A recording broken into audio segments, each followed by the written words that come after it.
Саламатсыздар ма көрермендер. Бүгінгі бейнебаян сабағы автокөлікке автомагнитоланы қалай жалғаймыз. Соны үйренеміз. Бізде ең бірінші контролька құралы болу керек. Контролька құралының бір басын бассаға, яғни минусқа береміз. Екінші басымен бізге автокөліктің проводтарының ішінен плюс табу керек болады. Ал каждыйын тексеріп шығамыз.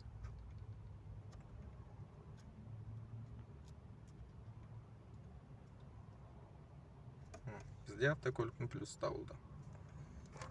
Енді бізде автокөліктің проводына магнитола проводын жалғау керек. Бізде бұл жақта қалай? Бізде сары провод плюс, қызыл провод, яғни кілт қосқан кездегі плюс, қара провод бізде минус тоқ болып келеді. Ал бізде енді табылған плюсқа сары провод жалғаймыз, яғни мен кілтті ашқан жоқпын. Бұл бізде тұрақты плюс болып есептеледі. Жақсылап ораймыз. Сыртын изолентамен ораймыз.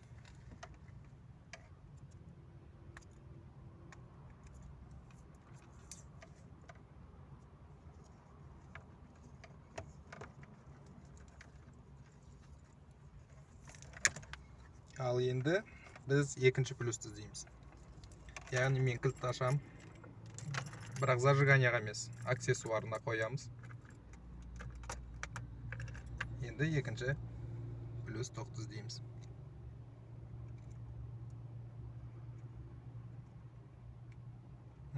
Екінші плюс тоқ табылды. Бұны қалай тексереміз? Біз автокөліктің кілтін өшірген жағдайда өшеді және қосылады. Біз осы ретпен жалғайтын болсақ, автокөліктің магнитоласы біз кілт өшіргенде өшіп, қосқан кезде қосылатын болып шығады. Енді бағанағыдай айтқан қызыл провод бізде автокөліктің зажиганиясына бағынатын плюс болып есептеледі. Енді соны жалғаймыз. Қызыл тоқты жалғаймыз. Осыны оны жақсылап ораймыз тағы.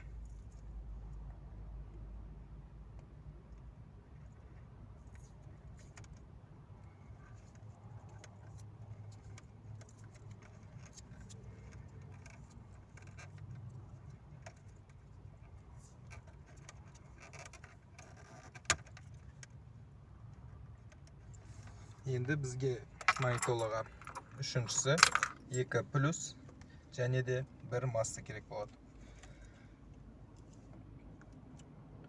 Енді біз плюс тоқты іздейміз. Бізде, яғни мен білем минус екенін мына тоқтың, бірақ бізге оны қалай да бір тексеру керек. Оның бір жағын массаға береміз, екінші жағын бағана жалғаған плюс тоқпен тексеріп көреміз. Яғни бізде контролька жанды, онда бұл тоқта бізде минус тоқ бар.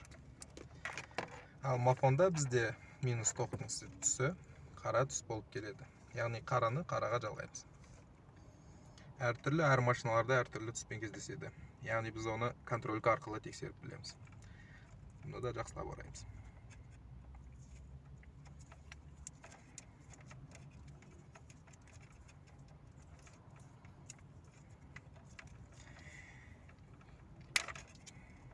Келесі бізде автокөліктің магнитоласының 2 плюс тоғын және минус тоғын жалғады. Бізде енді колонкаларымыз қалды.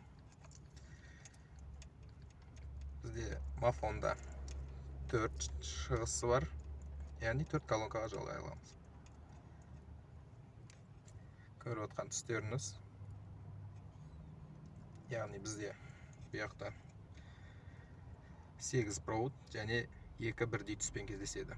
Яғни 2 бірдей түс дегеніміз бізде 1 колонкаға жалғанады. Ал біз автокөліктің колонкасын қалай табамыз? Сіздерге таныс тестер құралы. Тестер құралын дауыс белгісіне қоямыз және тестерді қосамыз. Тестердің дауысы шыққан жағдайда сол бізде динамик болып есептеледі. Ал кеттік, тексеріп көреміз. Біз яғни бір проводқа береміз, қалғандарын тексереміз. Бізде дауыс белгісі шығу керек. Өздеріңіз көргендей дауыс белгісі шықты. Яғни бұл бізде колонка болып есептеледі. Екінші жолы осыны толықтай тексеру үшін біз хроно батарейкасын аламыз да екі жағын тағы тигізіп көреміз. Сол кезде бізде колонка жұмыс істейді. Сіздерге естілмейді, бірақ мен естіп тұрмын. Колонка жұмыс істейді. Осылайда жалғауға болады. Егер сізде тестер құралы болмаған жағдайда. Енді біз ақтан бастап жалғаймыз. Яғни дауыс белгісі шыққан проводты екі бір түсті шыққан динамиктің проводына жалғаймыз.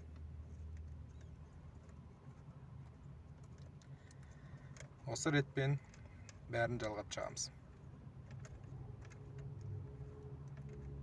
Қалғандарын тоже осы ретпен ары қарай жалғаймыз.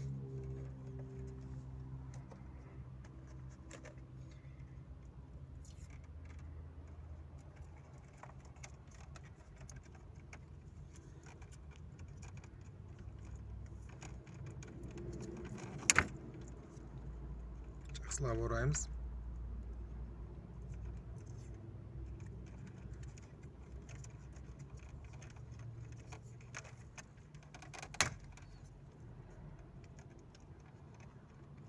Келесін тағы тестер құралымен тексереміз. Біреуі табылды. Бізде яғни автокөлікте 4 динамик бар.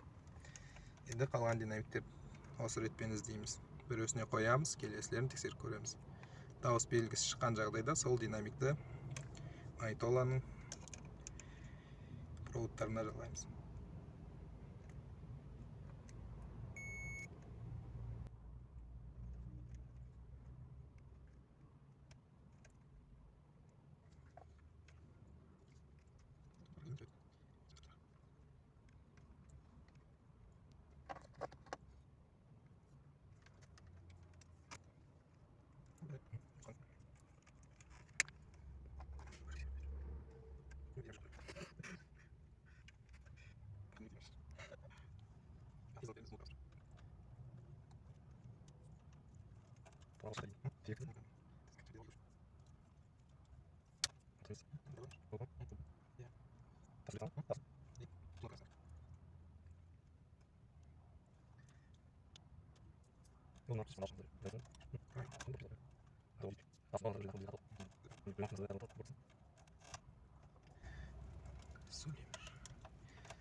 Бізде мафон жалғанып болды. Бәрі толықтай жалғанды. Енді бізде тексеріп көру керек.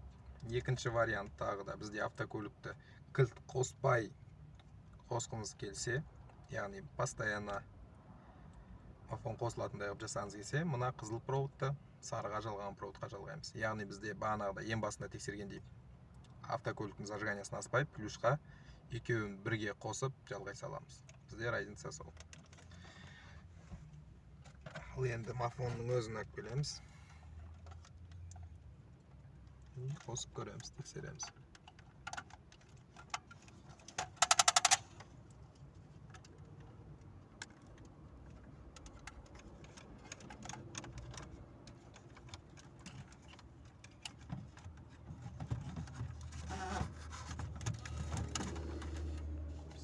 Қосылды. Яғни бізде кілтпен өшеді, және де кілтпен қосылатын қылып жасап шықты.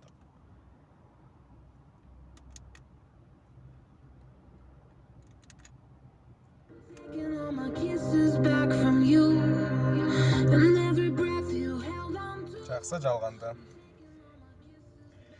Осы видеоның астына сіздер келесі қандай видео түсіретінімді айтып кетіңіздер комментарийға жазып. Назар салғандарыңызға рахмет. Сау болыңыздар.